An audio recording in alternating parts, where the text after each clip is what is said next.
Good morning, everyone. My name is Tino Cuellar. I'm the president of the Carnegie Endowment for International Peace.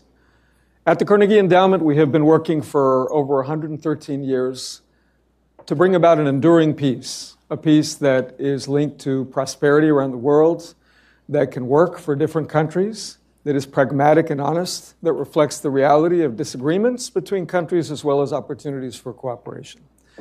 When we think about the possibilities for that peace, we also believe at Carnegie in intellectual honesty, and that candor brings us to recognize that the world faces enormous challenges as well as opportunities, arising from rifts in political economy, disagreements about how to handle climate change, increasing geopolitical friction and fissures, challenges to governance around the world.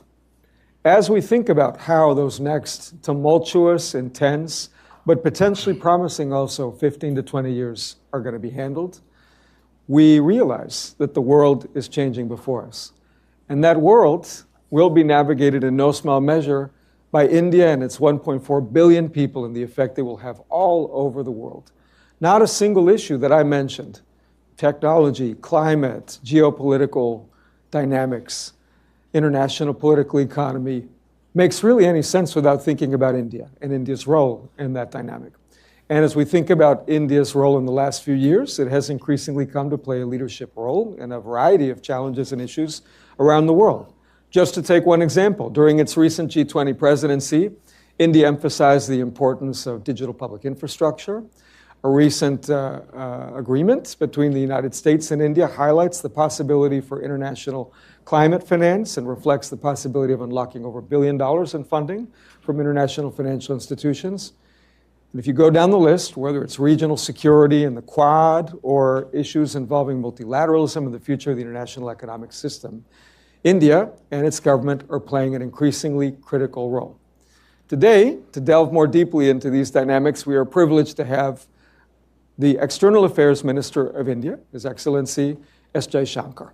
We're particularly delighted to have Minister Jaishankar because on the heels of the UN General Assembly meeting, we are in a perfect position to discuss some critical challenges that face the world, some opportunities that face India, and to understand how his own journey, which has reflected years as the country's external affairs minister since May of 2019, are now ultimately going to play out around the world. Dr. Jaishankar brings a perspective to his role that is informed not only by long years as a diplomat, but also by what I would call a scholarly perspective. He's a fellow political scientist. We like political scientists at Carnegie. Welcome. He has started his career at the Air Force School in Delhi and then went to St. Stephen's College and studied chemistry, but then saw the light and moved towards political science and attended Nehru University, earning an MA and a PhD. After long years of service in the External Affairs Ministry, he was able to serve his country in Prague, in Beijing, in Tokyo, in Moscow, here in Washington, D.C., and then culminating his long career in the Foreign Service as Foreign Secretary. He was then recruited back into government after a stint in the private sector by the current government. Minister, we're delighted to have you here at Carnegie. Welcome, and I look forward to our conversation. Thank you, Tino, and I'm really very pleased to be here. Thank you. Terrific. Let me start by asking you about multipolarity. We have often talked here at Carnegie about how the world has changed relative to 10, 20 years ago. You have mentioned often that there is a multipolar moment that has already arrived. You also sometimes use the term multi-alignment to describe India's relationship to the world, and that comes on the heel of many decades in the past when India referred to non-alignment. So I'd love to hear from you what multipolarity means to you and what multi-alignment means and how it's different from non-alignment. Just to complete it, I also use the word multi-vector so that you can go in different directions at the same time. So there's a multi-family out there. Look, if you stop and think about it, it's actually common sense. I was in the UN for the UNGA last week, and if you use the UN as a metric, there were 51 countries who started the UN, not all independent like us. There are 193. Now, if 140 countries, 150 countries gained independence since the Second World War, and then their economies, because gaining independence really meant that kind of squeeze which the colonial powers were putting on them was no longer there to that extent. Once they started their own production, their own consumption, their own economic growth, then it's only a matter of time before all of this starts to play into a redistribution of where economic activity is in the world. So if you look at, say, the top 20 economies in 1950 and look every 20 years how that's changing, you can actually see multipolarity beginning to form. And I would still say it's emerging. I think because if you use GDP as a measure, you get one set of prominent countries. If you use technology as a measure, you get another. If you use military capabilities as a measure, so it's not a single determination that one can make, but there is no question that there's ultimately a smell test. In the 1980s, when I first came here to Washington, so many more decisions would be made by the United States and Soviet Union, and often the two together. In the 1990s, I'd say late 90s, perhaps, so many more decisions were made by the United States alone. Today, if you were to look at any big global issue, it's important to have to carry other countries along, and that to me is an indication of how the world has changed, how much more multipolar it's become. It's not just become more multipolar, it's also become more regional. And that's a subset of that multipolarity, that you would have problems where you would often leave it to the countries of the region because the ability of the major powers to get involved in everything is less. The ability of the regional powers to contest the getting involved in everything is more. So you can have crises which essentially end up as something, where not everybody gets involved, not the big powers necessarily get involved. So now look at it from the perspective of a country like India. If we have more decision-making centers, more players of influence, more combinations in a way, then obviously you want to work with as many of them as possible. So you try to optimize your positioning and your relationships, which is why multi-alignment or multi-vector. And again, it depends on the issue. I mean, there would be a set of issues where, let's say, the US is a very natural partner. There may be issues where the US may not, and some other set of countries may be. So how do you, and as you get bigger, interestingly, your agenda increases, so the need for partners also grow.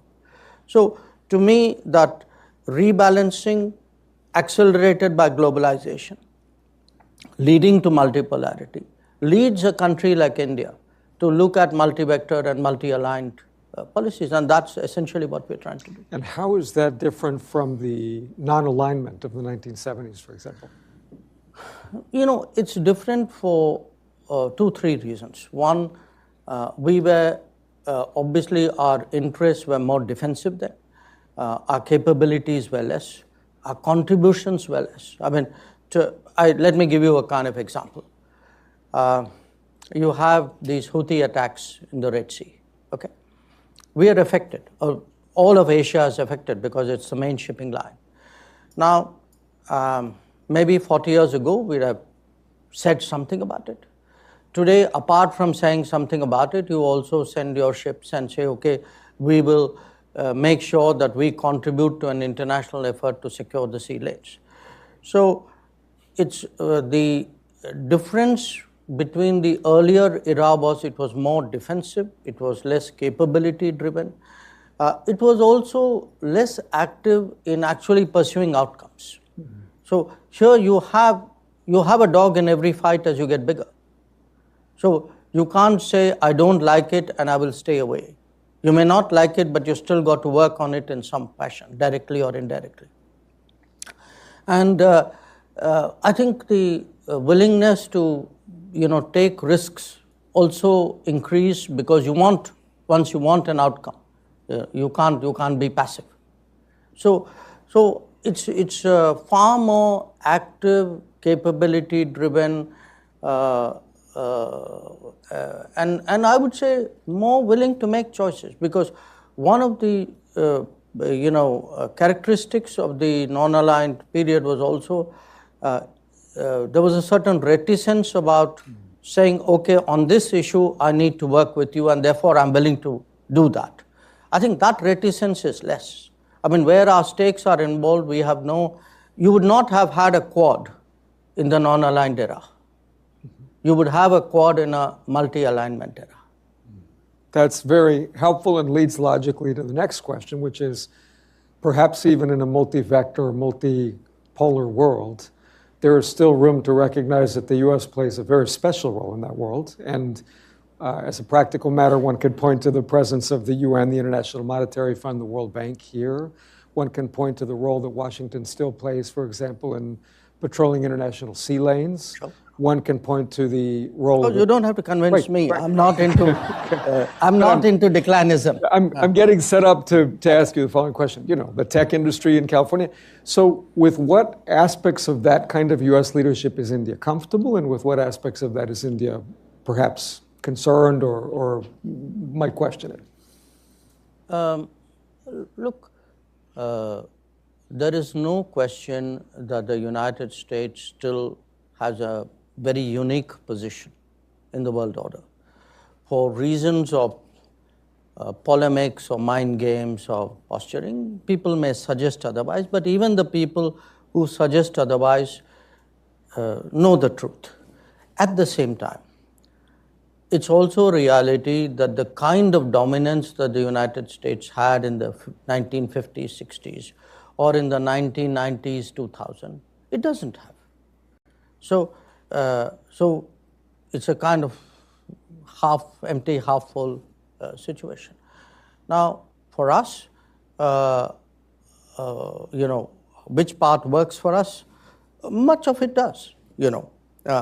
I give you the example of Quad. If you look today on technology issues or maritime safety, security, or supply chain issues, or even the manner in which international institutions should be. I mean, there would be a lot which would be common with the United States. Obviously, there would be some because, look, we are a developing country. Our political history is different.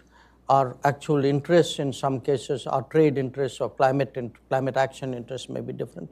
So there would be areas of differences, but if you ask me, saying net, where do you come out? I think we come out very overwhelmingly on the side of a strong relationship, which is why actually the story, if one looks at Indian foreign policy for the last, say, 2 to 3 decades, it's really been a story of steady growth of India-US relationship, because I think successive administrations on both sides, going back, I would say maybe to late Clinton, Vajpayee, I would sort of pick that as the inflection point. I think since then it's been steadily on the up. So picking up on that, the US and India are among the world's leading countries with democratic forms of government. And here in the US, our democracy, which includes much debate about many issues, sometimes features political leaders in the US making comments about democracy in India. And that has sometimes provoked a crisp response from the External Affairs Ministry, perhaps pointing out that there are members of the Indian diaspora in the US that might have concerns or complaints about racism or about gun violence. I wonder how you think about that dynamic and what potential possibilities you might see for constructive dialogue between the US and India on these issues. There's the reality, and to the handling of the reality. What's the reality? The reality is the world is very globalized, and as a result, the politics of any country doesn't necessarily stay within the national boundaries of the country. Now, the United States, of course, makes a special effort to ensure it doesn't. That's part of how you've conducted your foreign policy over many years. Now, as in a globalized era where there are also global agendas, there are players who like to shape not only the politics of their own country or their own region, but try and do it globally. And social media, economic forces, financial flows, all these give you opportunities to do that. How do you shape the narrative?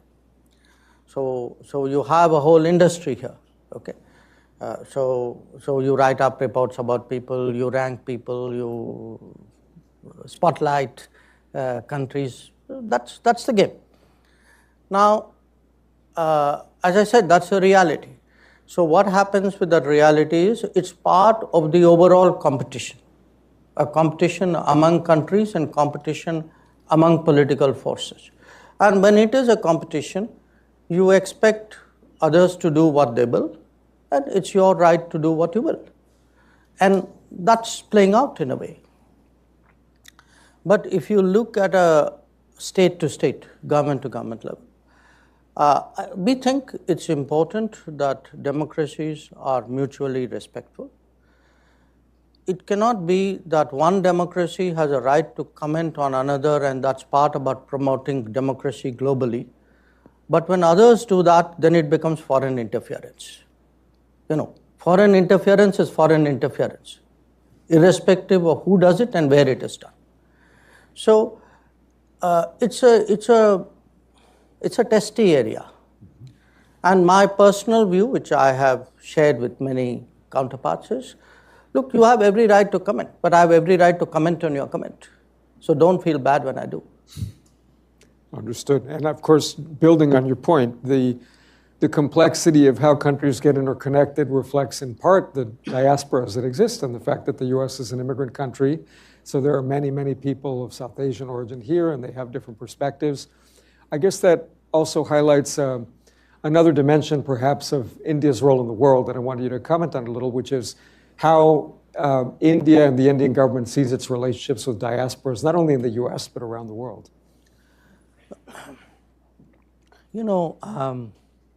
We have roughly about something like 18, 19 million Indian nationals who live abroad. These are people with Indian passports. And probably about 14, 15 million people of Indian origin who would have had an Indian passport or would have hailed from India at some point of time, because this goes back to the last century when people didn't have passports. Now, when a country has this 30 million plus constituency out there, it needs to have some kind of thinking, how do you relate to such a large number of people? Because these numbers are only going to grow. You referred in your initial remarks to technology. I feel today, looking at the current era, if India has something to bring to the table, because there are two ways by which you make space for yourself in the global order. One is to rise quantitatively, which is the GDP growth, etc. But one is also to make yourself important or relevant or indispensable to the global order. People do that by having a resource or having a technology or taking responsibilities. I think there what India can do is definitely bring the people factor, the talent factor into play. And you can do that because of technology. That today's era of technology is going to require trained people, trained talent on a scale for which there are very few suppliers in the world, and we are one. So when I contemplate a global workplace, when I look at greater mobility of people, and for me today, mobility is probably the most frequent conversations I have with my counterparts. I mean, I met 60 odd ministers in the UN.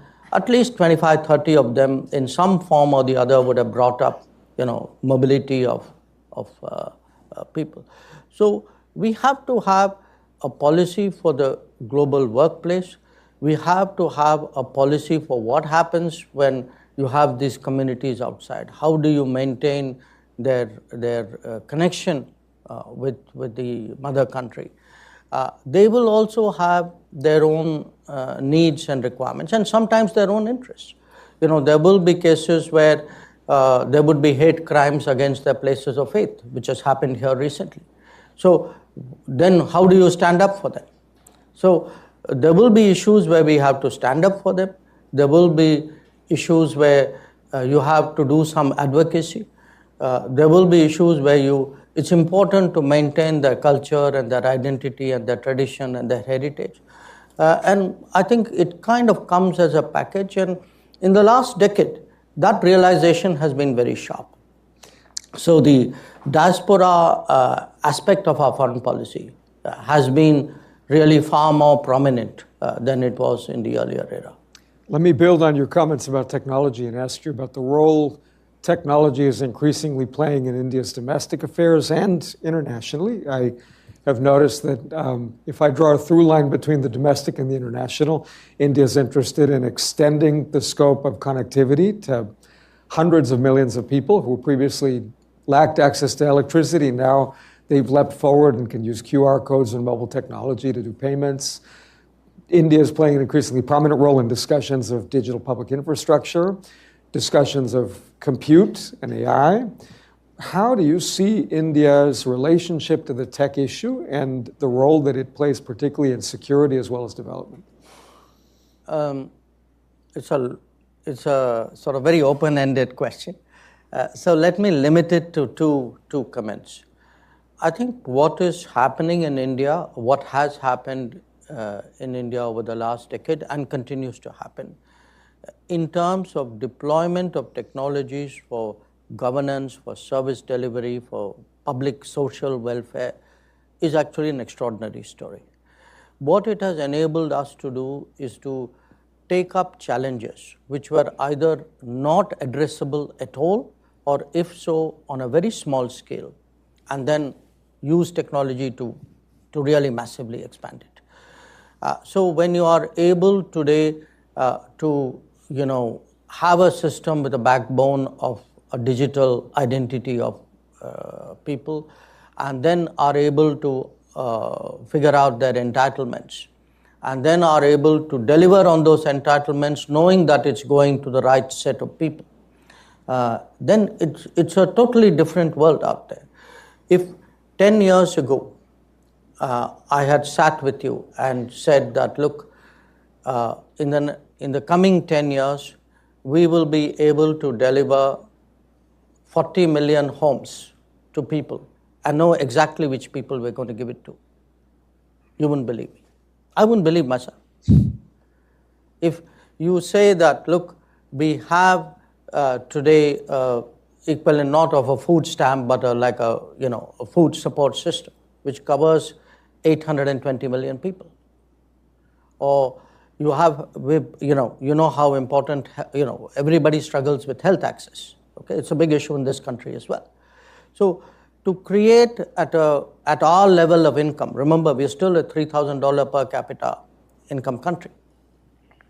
At $3,000 per capita, if you can optimize your health system using technology, and actually today I think our health coverage is about 600 and something million. So we can contemplate doing things which we could not have done till we developed a digital public infrastructure. So that would be one. A completely different example, or actually not completely, slightly related. I would say look at something, a big issue in international politics, which is the semiconductor world. How do you create the supply chains for it? How do you make sure they are reliable, they are trusted? I think today the understand, India is in a sense gearing up for that world. And we want to come in also as a technology player, including on the hardware side. That if Apple phones is today making so much of its production in India, if we are, after years of neglecting this domain, today we have a serious semiconductor mission, of which our crucial partner is the United States. So when we see, a lot of what is happening in this country, but I mean, it's just that the particular segment of that industry with us is different than yours. But I would say there too, we can make a big difference, because at the end of the day, technology is not impersonal. Technology means people. Technology means designers. It means engineers. It means somebody's mind has got embedded in a chip. So it is, I think, something which we can make a big difference on. I note that also in your UN speech, you noted that for all the promise and possibility of technology for India and the world, there's also always a darker side and risks, and that suggests to me a balanced approach to the international discussion about technology. Since you mentioned trade, it does make me think of China and the complex relationship that India and China have. I note that just recently China surpassed every other country in its trade relationship with India, and yet tensions with China persist. And I would love to hear how you see the strategic picture with respect to China and what India is trying to achieve in its relationship with China.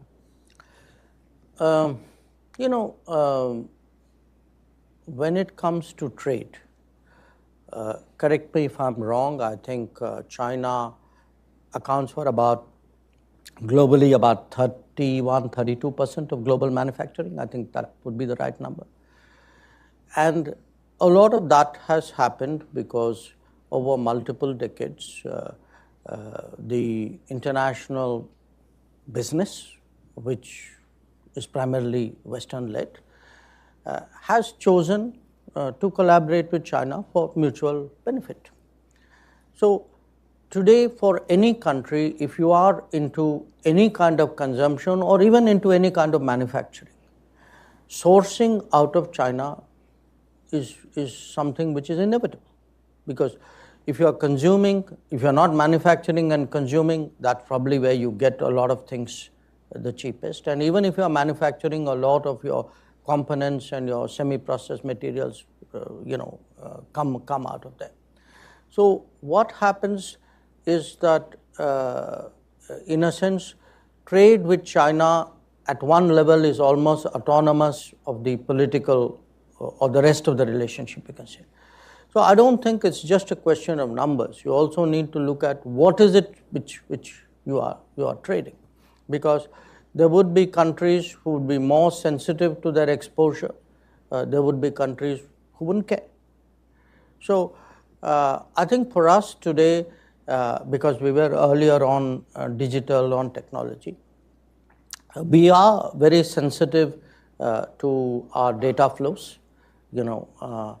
It's often, to me, a little perplexing that people debate so deeply how the data must be secured at home, but are less concerned about what happens when the data leaves your borders.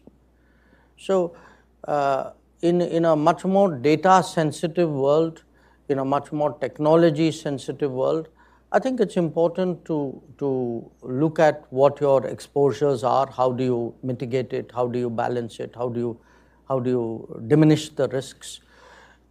Separately from that, in terms of our own relationship with China, I think it's a long story, but the short version is that we had agreements on how to keep the border peaceful and tranquil, and those agreements were violated by China in 2020.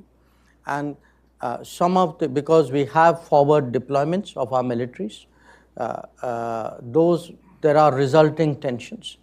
And until those forward deployments are addressed, the tensions would continue. If the tensions continue, it casts a natural shadow over the rest of the relationship. So our relationship hasn't been great for the last 4 years. Another element of China's role in the world, of course, is the discussions that play out between the US, China, the European Union, EU, BRICS countries around international economics. And this brings me to ask you a little bit about de-dollarization as a possibility for the world. At times, India has expressed interest in an alternative currency that can serve as a reserve mechanism. And I wonder how you see that right now, what you see as the role of the dollar and these discussions about international economic policy. No, I think you have us confused for someone else here because we have never actively targeted the dollar. That's not part of either our economic policy or our political or our strategic policy. Some others may have. What I will tell you is a natural concern we have. Okay. We often have trade partners who do not have dollars to trade. Okay. So we now have to look at whether we forego dealings with them or do we find some settlement which works otherwise. So there's no I can say malicious intent vis-a-vis the dollar in doing this. We're trying to do our business. Sometimes you make it difficult, in the use of dollars. So we have some trade partners with whom trade in dollars becomes difficult because of your policies. So we have to obviously look for workarounds. But for us, again, look, as we spoke about rebalancing, we spoke about multipolarity. Obviously, all of this is also going to reflect on currencies and economic dealings. So it is the era of American dominance is also an era of dollar dominance, an era of a certain hedging and a certain spread. Other factors will come into play. I mean that it will be more competitive even in currencies. So, but I won't take it quite, at least vis-a-vis us, the way. I understand. I wanted to give you the chance to address them. By the way, when you say you, I know you mean you, the United States, not you, Carnegie, to be clear. We have limited control over international economic policy so far, at least. But staying with that theme, the Modi government now has had 100 days or so since sort of the next period, an election, and wonder how you see its emerging economic priorities and where you think progress is most likely and where you think the challenges are. Well, there's a lot that has happened in these 100 days, partly because we had planned for it. But if I were to pick 3 issues which would be, I think, of interest to everybody else, it would be we have cleared an initiative to create 12 major industrial nodes across the country with the idea that there are zones which are prepared to attract domestic and global manufacturing, which is a way underlines our determination to become stronger in the era of manufacturing and also to contribute more to global supply chains. Associated with it, but in addition, also a whole series of new infrastructure projects, new ports, new railways, new roads. Many of them sort of complementary to these nodes, which will again make it easier to do business, easier for living. So it's part of overall development, but it would certainly enhance our competitiveness in the international economy. And the third, which I come back to you again, the people. In fact, in our system, when you present your budget, you have something as the equivalent of the State of the Union along with it. The finance minister reads, she lays out what are the policies of the government.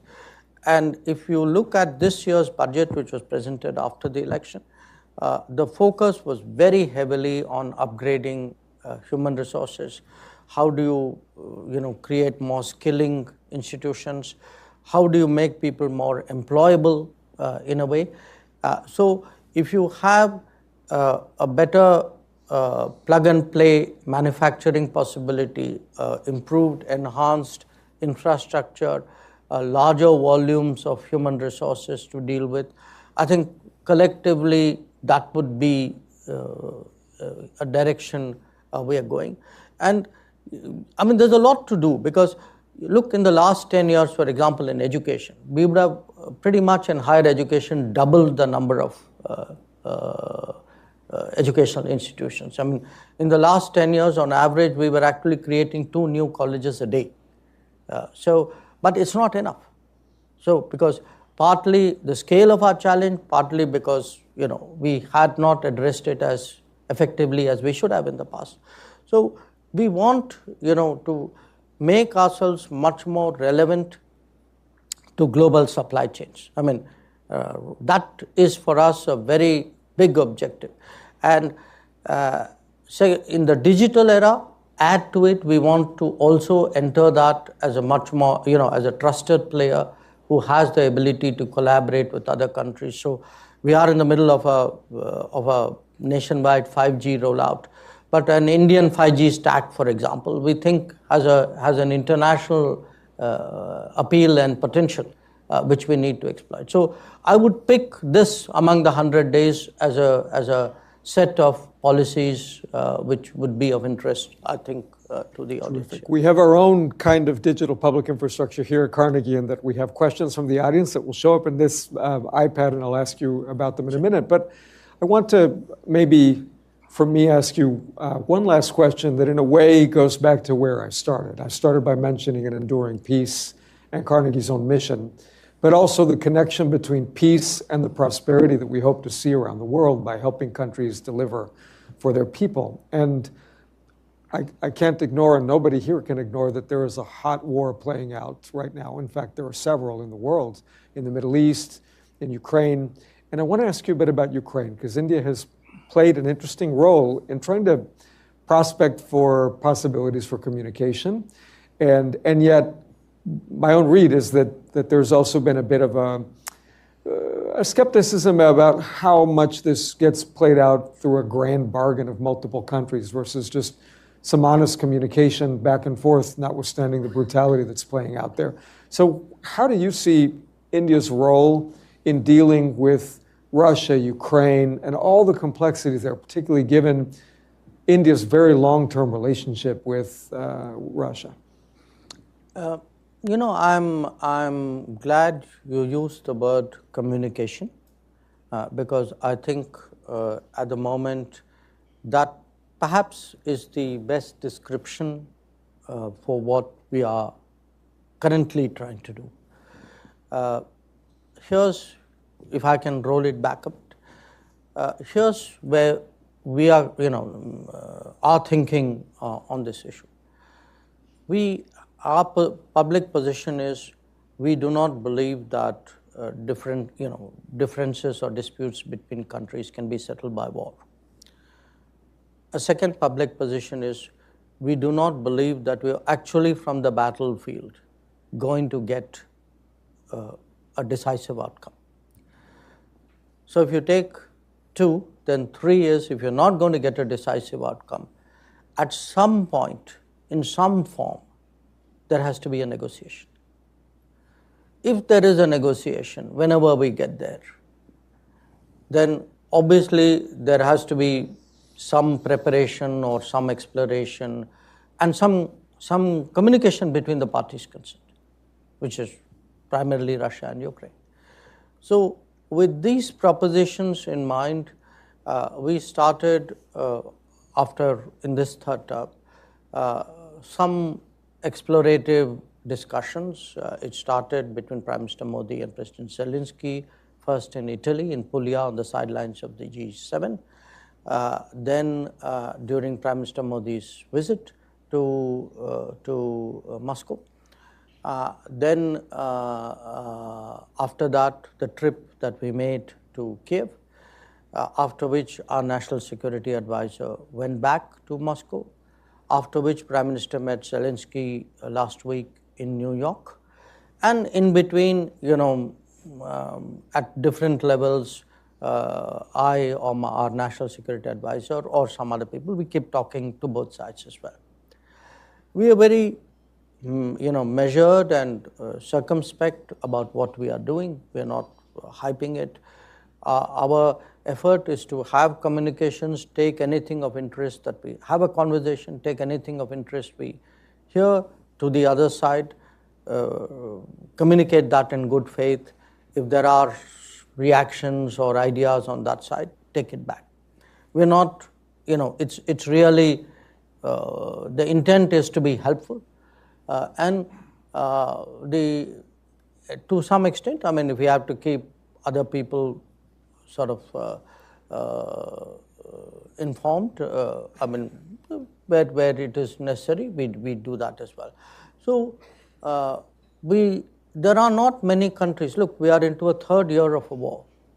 There are not many countries today who have still the ability to go to these two capitals, talk to the two leaders, and then go back to the other one with that. I think in any conflict, if the intention at some point is to end the conflict, it is such endeavors are useful. I would say they're even laudable. But again, please do understand, we are not promising anything. We are not suggesting we have some grand bargain or a peace plan. We are simply trying to do something helpful, reflecting the widespread anxiety in the world that this conflict is actually making everybody's life very difficult. That's a perfect segue into a question from the audience about something we were just discussing before we came out here, Minister, and it's about the escalating violence in the Middle East. Mm-hmm. So how does India see its approach to Israel policy, Lebanon, the wider conflict possibilities and risks? Well, look, if one looks at the current situation, I think it would be right to start off with October 7th. We regard October 7th as a terrorist attack. We understand that Israel had a need to respond. But we also believe that any response by any country has to take into account international humanitarian law, that it must be careful about any damage or any implications for civilian populations. And that given what has happened in Gaza, it is important to have some kind of international humanitarian effort out there. And we are very much concerned at the possibility of a broadening of the conflict, not just what happened in Lebanon, but also, I referred earlier to the Houthis and the Red Sea. And, to some extent, anything that happens between Iran and Israel. So, again, it's one thing to be concerned. I'm sure you can say that for a lot of countries. If, as part of that concern, you can end up doing something about it, again, don't underestimate the importance of communication in difficult times. If there are things to be said and passed on and passed back, I think those are all contributions that we can make, and we do. Terrific.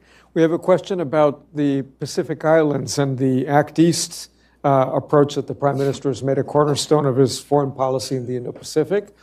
What is your sense of how India regards the Pacific Islands and their role in India's sort of perspective around the world, and how do you see India's approach to these regions? Well, we have a historical connect with one Pacific island, which was Fiji, because during colonial times, a lot of Indians were transported there as indentured labor. But again, as part of a longer-term foreign policy vision, I mean, we are today trying to operate in the immediate, the medium, and the longer term. We have created a forum of Pacific Island countries, India Pacific Island, which has had three gathering our ideas every 5 years at least. You try and meet, and we just had one last year in Papua New Guinea. But today, with every one of the Pacific island nations.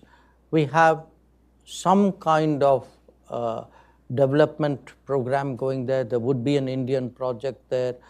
Somebody would be getting trained there. Something would be happening in health or education or IT out there. They would be sending their people to India. Many of them have set up embassies in India.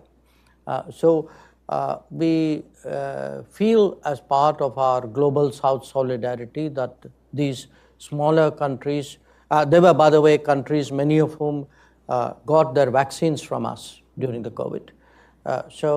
And they have some very peculiar problems, for some reason there's a big kidney issue there.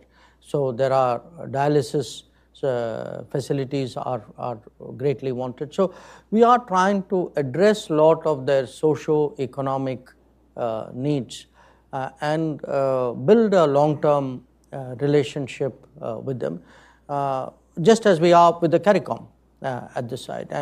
And we feel that these are good. They are good expressions of global South solidarity.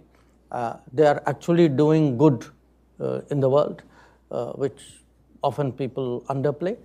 And for us, as a long-term, I can imagine a time, I mean, it may not be my time, but at some point, India too would be a global power. And if you are, you don't turn on the switch one fine day and say, oh, okay, today I'm going to be bigger than I was yesterday. I think you need a sort of a long landing strip here to prepare for that. So I think what we are doing, I'm convinced, will in a sort of at the moment we are working on a 2049 plan, 2047 plan. That's 100 years of our independence. When I think of where an India would be in 2047, I think it's very important that with these what would be considered distant regions, we have actually much closer ties. Building on that and coming closer into India's immediate neighborhood, there's a question about the South Asia region and how the region has experienced a certain degree of shocks recently. There are concerns over Nepal-China ties, Maldives-China ties, tumultuous elections in Sri Lanka, Hasina's out in Bangladesh. Say a bit about how India's approach to its immediate region is evolving. Structurally, our relationship with our neighbors would be much stronger than it has been, since independence. And the reason is very simple. If you look today at how much more regionalized we have become, if you look at the power grids, the fuel flows, the rail lines, the airways, the ferries, the waterways, there's actually a tremendous change. That with every one of these countries, if I were to look at it, where was it 5 years before, 10 years before, 15 years before, you can see an enormous shift in terms of how much more closely we deal with each other. And even in terms of movement of people, I mean, there would be, say, you mentioned Bangladesh. I think every year we issue about 1.5 million, 1.5, 1.6 million visas every year in Bangladesh. So you actually have, much more trade, much more economic activity. Now we have to recognize, the world has to recognize that they also have their politics. There will be ups and downs there. As a bigger neighbor, sometimes we end up being part of the political debate. It's not unusual. I'm sure something like that must have happened to you, to the US in what happens in this broader region. So we have to factor it in. And my own sense is the best way of dealing with that is, rather than get overexcited by immediate events, you allow the stability factors to play out. You respond with a degree of sobriety and responsibility to anything that happens. And where China is concerned, there are two factors here. One, that China itself, for some countries, is also a neighbor. So So in a sense, there would be a few cases where China is a neighbor or a near neighbor. So politics is competitive. And I tell my colleagues in the foreign ministry, saying, look, prepare to compete. I mean, this world's not going to give you anything on a platter. So if you want to maintain your position, you want to improve your position, do the hard work, do the investments, build those relationships, and that's what we'll do. And I'll tell you one thing, at the end of the day, I'm very confident. I mean, every few months or every, I keep getting these stories about how one particular relationship is tanking. And I urge you a few months later to look at that relationship. And it doesn't. And it won't. How does India view rising concerns and tensions over Taiwan, which is an issue that is much debated here in the United States? For us, I think, the international economy today is actually very fragile. And I, as part of my responsibility, travel a lot to parts of the world which has had a very hard time in the last 5 years, where people have seen a visible sort of drop in their quality of life. I mean, you mentioned Sri Lanka. It's a country, I've lived in that country, I've been going there from time to time. I think part of what explained, the political shifts there was actually the trauma that they underwent as a result of, yes, there were some causal factors were within their control, maybe some of the choices were not smart, but some of it was not. Now, what the lessons of tensions or conflicts, what we saw in Ukraine, what we're seeing in the Middle East, that in a globalized world, conflicts and tensions anywhere are going to cause problems everywhere. That it's no longer regional. It can't be, it's out there and it's just between, those guys. It's going to come at everybody in some form or the other. So I would say today there is a huge, when we do these Global South summits, we've done 3 of them so far. The Global South is extremely concerned about new factors of stress, tension, anxiety, more pressures on the system because they are at the bottom of the chain. I'm part of them. We feel the pain. So I do think today people want, they want reassurance, they want stability, they don't want sharper, life is tough enough. Nobody wants more anxiety. And that leads perhaps to a question about the new Japanese Prime Minister's call for something like an Asian NATO. How do you think about that possibility? Well, you look, he comes, he's Japanese. This is a country which has a treaty relationship with the United States. So I guess when countries have that history and that strategic culture, their lexicon and their thinking would be along that direction. We have never been a treaty ally of any country. We don't have that kind of strategic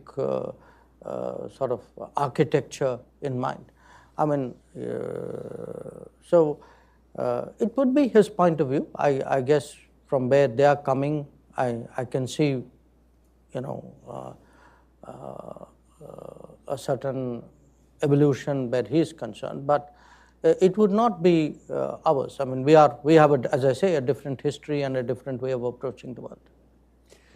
When I think about the relationships that India has cultivated, I think about the technology relationship with the U.S., and certainly one perhaps signature feature of the India-U.S. relationship in these 2 governments has been a deepening of the technology ties. When the discussion turns to artificial intelligence, of course, there are a whole range of issues, from semiconductors to compute, how much of it is sovereign, data, the human capital piece that you mentioned. But I just note to highlight the enormous change happening in that field right now. If we fed into any number of AI systems simply a prompt of what would a conversation between the Indian External Affairs Minister and the President of Carnegie sound like. The system could have generated something like this. Not as good as what we're doing, perhaps, but the technology is changing quickly. How do you see the cooperation between India and the US on this AI technology, and where do you want it to be in the next few years?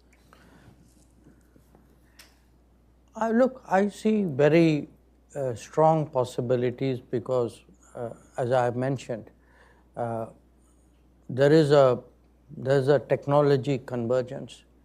There is a certain, and you know, this is important. In a data-driven world, I think the issues of privacy, of security, of what are systems, what is law, what is allowed, what is not allowed, what are you comfortable doing, what are you not comfortable doing, I think all these become very important. So I see a certain convergence here. Not, you know, this is not a transactional convergence. It is one too, but I think there's also underlying it a kind of a comfort and a belief convergence. It's, you know, think about it. Would you feel the same if your personal data, where does it reside, who has access, which company is looking at it? You would make a difference. You know, it wouldn't be this. You wouldn't be agnostic about it. So, to some extent, I'm extrapolating it into the world of AI as well. There would be partners of comfort. There would be enterprises in a way with whom you would say, okay, I can work with these guys. Maybe I'd have a problem with those guys. So we have. I mean, to me, this is an area where our conversations and on the ground, our cooperation with the United States has grown a lot. And interestingly, it has done with Europe as well. You know, Europe has a mechanism called the Trade and Technology Council. It has it only with the US, which was the original one, and then it decided to have one with India. So I think there is a commonality here. Definitely for us, the US would be the major partner, but I can imagine other partners who, you know, who could be part of something like this, and Europe would, to my mind, very much fit the bill. To some extent, Japan would as well, you know. You know, that same level of your assumptions and your postulates at a very basic level would be similar for you to have those, which might be not so easy with those who don't have the same postulates. We have only a few minutes left, and I want to appreciate that we've covered a great many topics. We've talked about technology, strategic security issues, diplomacy, international economics. That raises a question from somebody in our audience about how you think about trade-offs, where perhaps it's difficult to achieve all goals, and in particular, how you've thought about situations where there might be some tension between security strategy on the one hand and international economics on the other. Look, whoever asked that question is a very grounded person, because that's my life. You know, how do you make trade-offs? Because there is no relationship where it's all one way. I mean, nothing is completely bad and nothing is always great. So life is, and it's, you're constantly, in a sense, searching for the good, for the optimal. You would like the perfect, but it's very rare to actually have that situation. So I would, you know, in a way, if you were to say, okay, what's the trade-off between something economic and something security? I can understand why somebody would ask that question, but I put it to you today that actually many more things economic have become more security. That if you look back at the COVID era, did not the ability to meet your health needs become a security issue?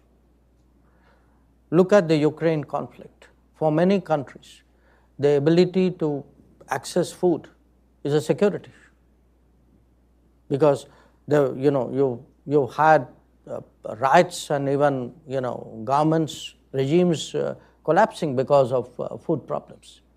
So, what is the definition? It's partly globalization and the leveraging. If people leverage market shares, economics is no longer just economics. If technology gives you an interpenetrative ability and strong dependency, it's no longer just technology. I would argue that in the last 5 years especially, maybe a little bit more, almost everything, the world has seen the weaponization of everything, or the possible weaponization of everything. And if something can be weaponized, then it's no longer what the original domain was. Anything weaponized means it's now part of a security calculus. So I would argue today that we live in a much more security sensitive world. When we make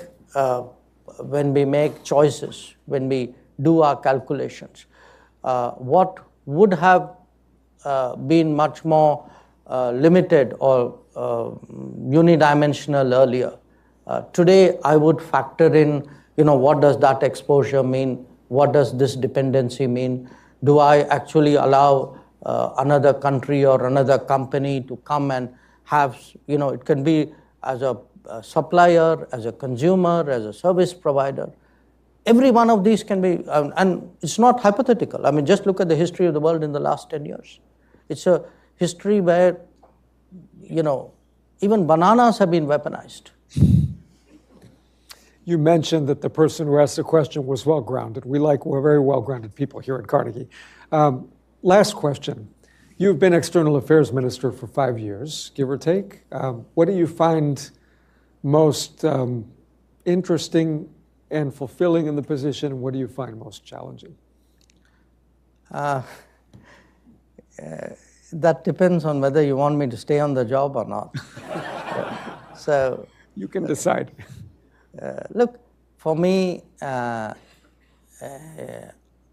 my own country, it's an unusual situation because we've only twice had an experience of someone from the diplomatic world actually becoming a minister. It's got a big advantage, which is like the trade well, you've done it for a very long time. You bring with you all the networking and the experience and the granularity of the business.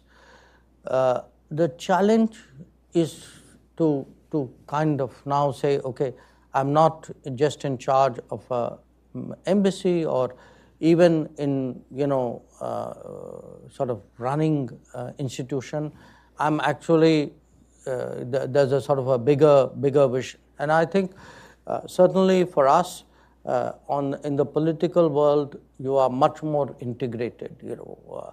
We have I guess everybody does. You have a sort of a cabinet system, so you tend to hear much more other domains and see how you can how you can advance them, how you can factor them into your calculation. So actually your world widens. It's quite honestly, in many ways, it's when you come into this with all that years of experience behind you, it's something you like doing. So I get up every day. I don't lack energy in what I do for the rest of the day, but there are the challenges which go with it. In many ways you have to take calls. You are either the last person or the second last person taking the call. I have a prime minister who on some issues I would go to. And it's a different responsibility. Because It could be an evacuation operation, it could be a border situation, it could be a judgment call, and the rest of the system, in a sense, relies on your judgment. And that means there's then a responsibility which comes that, okay, it's your sort of thinking which matters. So it's been, I would say, a very interesting, very challenging 5 years. I've had only one predecessor, my immediate predecessor, who actually had completed 5 years in office. The turnover period in our part of the world is a little higher. So let's see how it goes. Okay. Thank you very much, and we look forward to having you back at Carnegie sometime. Thank you. Pleasure. That was terrific. That was great. Well done.